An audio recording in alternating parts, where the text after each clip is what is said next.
Hello viewers, আসসালামু আলাইকুম। Welcome back to my channel Muntaha's cooking. আশা করি আপনারা সবাই ভালো আছেন।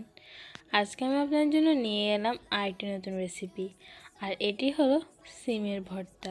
এই শীতকালে গরম ভাতের সাথে এই সিমের ভর্তাটা কিন্তু খেতে খুবই মজাদার।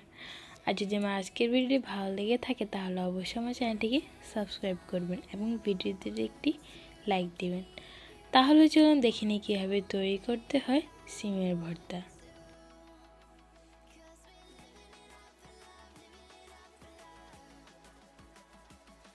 সিমের ভর্তা তৈরি করার জন্য আমি দুটো পেঁয়াজ কুচি করে নিয়েছি, ধনেপাতা কুচি ও 7-8টা কাঁচামরিচ, 2 পিস পরিমাণ মাছ ও সিমটাকে কেটে ভালোভাবে ধুয়ে নিয়েছি।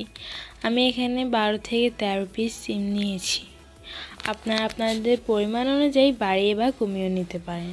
এখন আমি চুলায় একটি প্যানে পানি গরম দিয়ে দিলাম। এর মধ্যে আমি দিয়ে দিচ্ছি সিম। আমি সিমটাকে ভালোভাবে সিদ্ধ করে নিব।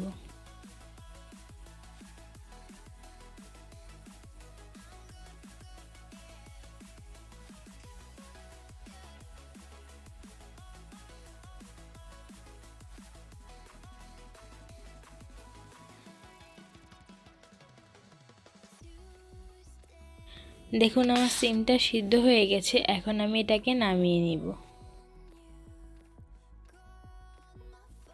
সিমটাকে নামিয়ে নিয়ে আমি এখন চুলা আরেকটি প্যান বসিয়ে দিব। এর মধ্যে দিয়ে দিব রান্নার রেগুলার সয়াবিন তেল। তেলটা হালকা একটু গরম হয়ে গেলে এর মধ্যে আমি দিয়ে দিব মাছটাকে আমি হালকা করে ভেজে নিব। আর মাছটা ভাজার সময় কিন্তু চুলার আঁচটা অবশ্যই লো ফ্লেমে থাকতে হবে।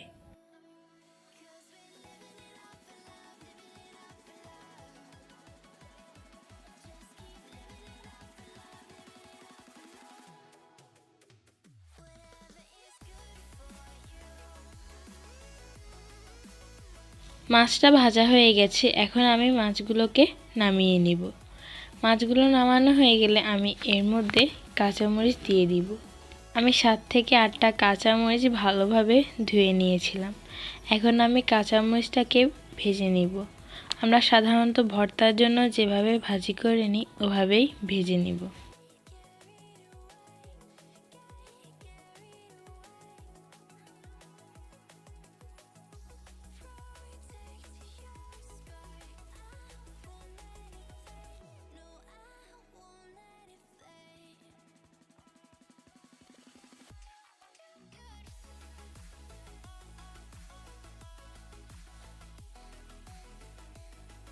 মরিচটা ভাজা হয়ে গেছে। এখন আমি মরিচটাকে উঠিয়ে নিব। মরিচটা নামানো হয়ে গেলে আমি সিদ্ধ করে রাখা সিমটাকে হালকা করে ভেজে নিব। না চাইলে সিমটা নাও ভাজতে পারেন, কিন্তু ভাজলে আমার থেকে বেশি ভালো লাগে, তাই আমি এটাকে হালকা করে একটু ভেজে নিই।